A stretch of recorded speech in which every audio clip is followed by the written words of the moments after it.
एक बार दोबारा देख लीजिए, 1 मिनट रुको, देख लीजिए फटाफट। जैसे यानी श्रेणी क्रम मैंने बताया कि जब एक प्रतिरोध को किसी स्रोत से जोड़कर, तो हमने पहला प्रतिरोध लिया ए बी, इसे किससे जोड़ दिया मैंने, स्रोत से, जो बैटरी जिससे धारा प्रवाहित होगी, जिससे करंट हमें मिलेगा, तो इसके एक सिरे को इससे जोड़ दिया, तथा हमारे पास जोड़कर उसके दूसरे सिरे को दूसरे प्रतिरोध के पहले सिरे से, तो दूसरे स्रोत का पहला सिरा यही तो था, तो दूसरे के पहले के दूसरे को दूसरे के पहले से, दूसरे के दूसरे को तीसरे के पहले से, और ऐसे ही अदर के बाद हम जोड़ते जाते हैं। यह क्रम हमारा क्या कहलाता है, श्रेणी क्रम। अगली बात आती है कि बैटरी से जोड़ने पर जैसे यहाँ से आई एम्पियर धारा प्रवाहित करेगी, तो ये हम एक मान लेते हैं, हमारे पास एक ट्यूब पाइप है, पाइपलाइन है, नल हमारे पास नलकूप या इंजन या समर हमारी 10 लीटर प्रति घंटा पानी दे रही है, तो इस पाइप में कितना प्रवाहित होगा, लेकिन यदि फट जाती है, जगह जगह पे फूट जाती है, तो उतना प्रवाहित नहीं होगा। आ गया समझ में कि नहीं? यदि यहाँ पर हम जैसे 2 तार कनेक्टेड कर देते आई, तो एक I1 हो जाता, दूसरा वह क्या हो जाता, रेजिस्टेंस जिसमें ज्यादा होता उसमें करंट कम होती, और जिसमें करंट रेजिस्टेंस कम होता उसमें रेजिस्टेंस का मतलब है यदि नाली है और नाली में घास खड़ी होती है, घास यानी भरा है, जैसे हमारे पास जो हम कह देते हैं नाली के अंदर पानी प्रवाहित होता है, उसमें कूड़ा करकट लगा हुआ है, तो पानी सही से प्रवाहित होता है, फैलता है, प्रतिरोध लगाता है, लोड लगाता है, तो उभर के चलता है, तब उसी के कारण यानी प्रतिरोध का मतलब है बाधा। क्या है? यदि आपके पास ट्यूबवेल वाली नाली के अंदर एक तिनका खड़ा रहता है, तो 1 घंटे के अंदर 1000 लीटर पानी रोकता है। कितने? 1000 लीटर पानी हो सकता है एक आपके पास केवल एक तिनका। तो इसीलिए तो तुमने देखा होगा नाली भरी होती है तो आधी भर के चलती है, जब कूड़ा होता है तो फुल उतरा के चलती है, यानी लोड लगता है। तो इसी तरह जब करंट प्रवाहित होगा, इसमें आई एम्पियर की धारा फ्लोइंग कर रही है, तो यहाँ से भी आई आएगी, यहाँ से भी आई आएगी, क्योंकि मजबूरी है इसकी, यानी एक ही पाइप तो है, चाहे उतरा के चले, लेकिन आएगी कितनी बेटा, आई। वायर है तो आई आएगी, जहाँ रेजिस्टेंस ज्यादा होगा वही पोटेंशियल ज्यादा हो जाएगा, और रेजिस्टेंस लोड ज्यादा हो जाएगा तो वायर ब्रेक का मतलब टूट जाएगा। अगला हमने बताया तो आई एम्पियर की सेम होती है, लेकिन R1 के अकॉर्डिंग, ओम के अकॉर्डिंग, नियम ओम्स लॉ अकॉर्डिंग आपके पास हो जाएगा V बराबर I इंटू R1। आई तो समान है, R1 R2 R3 की वैल्यू चेंज होने पर V1 V2 और V3 की वैल्यू कैसी हो जाएगी, चेंज हो जाएगी। बना लिया आपने? बना लीजिए फटाफट। अगला देखिए आगे, इसमें लेके माना बाद बना लीजिए, चलो लिखो पहले, माना लिखो, माना 3 प्रतिरोधक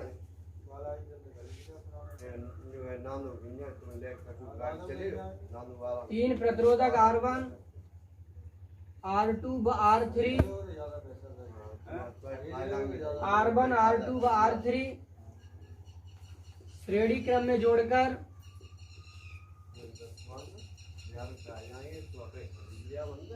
श्रेणी क्रम में जोड़कर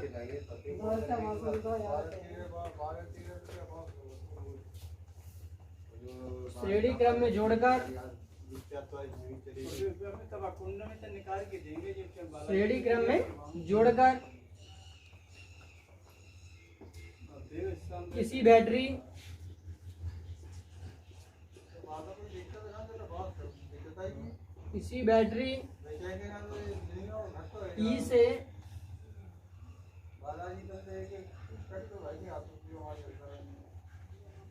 E से संबंधित कर दिए जाते हैं,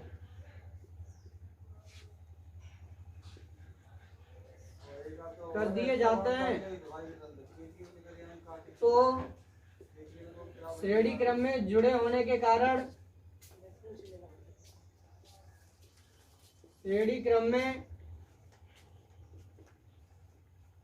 जुड़े होने के कारण श्रेणी क्रम में जुड़े होने के कारण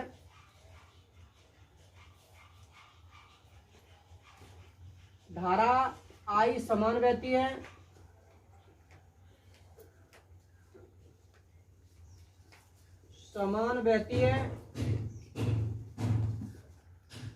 परंतु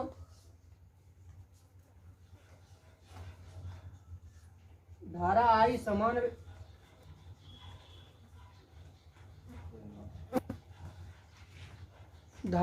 समान बहती है, परंतु R1 R2 एवं R3 के अलग अलग होने के कारण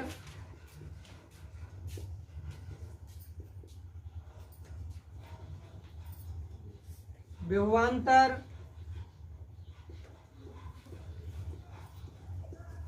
अलग अलग होता है।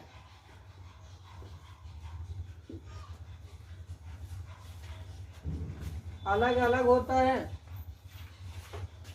तब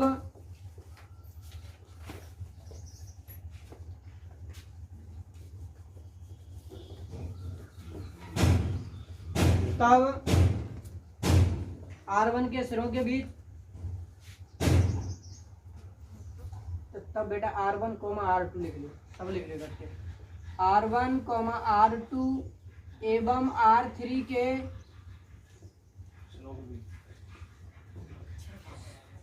सिरों के बीच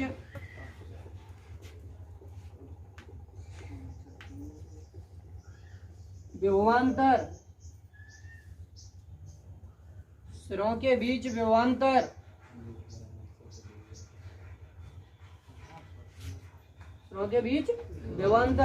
अब ला देखो B बराबर सूत्र का हो तो I, लेकिन B1 बराबर हमारे पास हो जाएगा I इंटू R1, क्योंकि धारा कैसी है बाबूजी, समान है। तो उसके बाद यहाँ से B2 बराबर हो जाएगा हमारे पास I इंटू R3, वो हमारे पास B3 बराबर हो जाएगा I इंटू, तब हमारे पास यहाँ से देखेंगे, तब हमारे पास यहाँ से हो जाएगा कुल विभवांतर। क्या निकालेंगे बाबूजी, कुल विभवांतर, तो बराबर हमारे पास B बराबर हो जाएगा B1 प्लस के B2 प्लस के B3 समीकरण नंबर। तो जहाँ से लिख देते हैं समीकरण एक में आपके पास B1, B2 व B3 का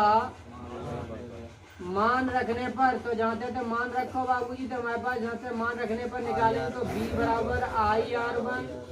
plus IR2 plus IR3, I का मिल गया हमें कॉमन, तो R1 प्लस के R2 प्लस के, अब जहाँ से I गुणा में काय में आ जाएगी P upon I equal to R1 plus के हमारे पास R2 प्लस के हमारे पास R3, परंतु तुम्हें मालूम है बाबूजी क्या B बट्टे I और बराबर क्या होता है, और जो हो जाएगा परिणामी प्रतिरोध, क्या हो जाएगा परिणामी प्रतिरोध बाबूजी यहाँ से निकल आएगा। तो B बट्टे, इसलिए हमारे पास R बराबर आएगा R1 प्लस के R2 प्लस के, यदि हमारे पास 3 से ज्यादा हो, यदि N प्रतिरोध जुड़े हो, कितने, यदि स्मॉल n प्रतिरोध जुड़े हो, तो हमारे पास जहाँ से देखेंगे बाबूजी R बराबर हमारे पास जहाँ से देख लेंगे तो R बराबर R1 प्लस के R2 प्लस के R3 प्लस के डॉट डॉट डॉट n पद होता, कहाँ तक हो जाएगा। ऐसा नहीं है कि सर ने 3 के लिए कराया तो 3 ही जुड़ेंगे, श्रेणी में जितने जुड़े होंगे सब जुड़ जाएंगे।